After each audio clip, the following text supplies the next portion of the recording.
Hello everyone, welcome back to my channel.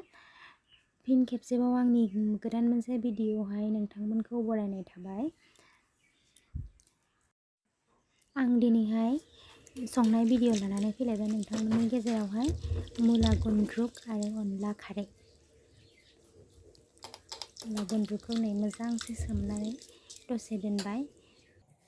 माइरंखौबो मोजाङै सुनानै लाबाय।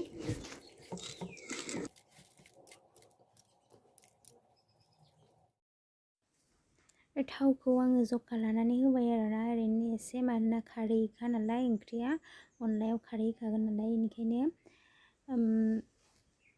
मुला गुन्द्रुकखौ एवनो थाखाय होनानै होनाय जाबाय आरोना हालदै होना होबाय।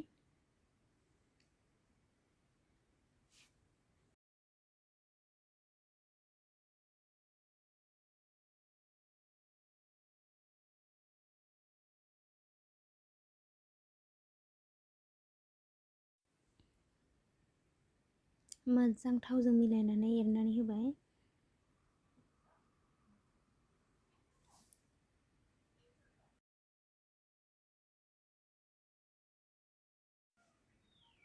संख्रि होनानै मोजांसे मिलायबाय आरोना मुलाजों गुन्द्रुकजोंहाय मोजां मिलायनानै एरनानै होबाय आरो।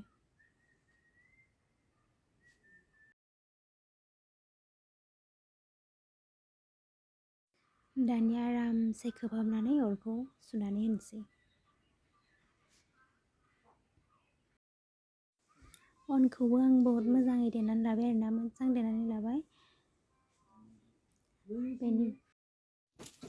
जों बयबो मिथिगौ गुन्द्रुकखौ एवनानै बेनिफ्राय दै होना होखायो आरोना बयल खालामसिगोन दैखौ ओमफ्राय दैया गोदौबाथाय अनलाखौ उरनानै होसिगोन।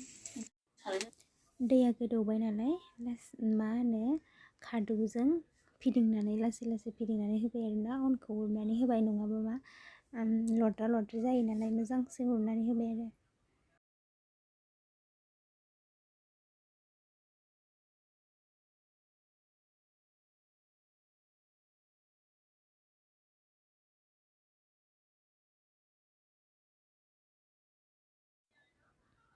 दानिया खारै होना होनोसै आरोना नै खारै होबाय।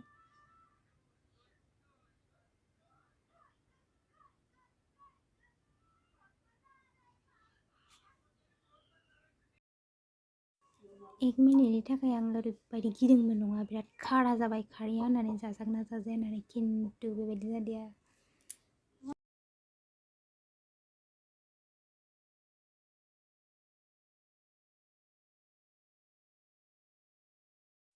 नुनानै जानो लुगैबाय आं नै लोगोफोर नायलाय बेसेबांबा गोथाव जासिगोन।